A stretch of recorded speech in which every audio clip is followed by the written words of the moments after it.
ating lulutuin ngayon ay pinangat na dalagang bukid at mayroon po tayo dyan maliliit na talong. Isasalansan po natin. Yan po ang una nating ibibase dyan sa isda kasi ang dalagang bukid ay malambot po yung kanyang laman pero napaka lusog o malaman po ang dalagang bukid. Isusunod na po natin yung mga sumusunod dyan na nilalagay nila mamita.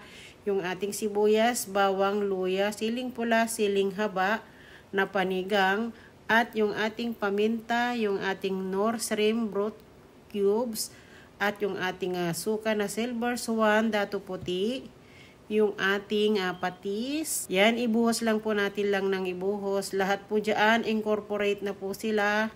Pinuhusan din po natin dyan ng olive oil at nagdagdag na po tayo dyan ng tubig. At ating tatakpan, mag-antay lang po tayo ng 7 minutes to 10 minutes. Ito na po yung ating pinangat na dalagang bukid.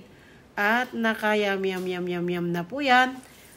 At isunod na din po natin yung ating lagayan ay dahil maluluto na po siya. At ready for serving. Enjoy watching and follow for more. Bye-bye!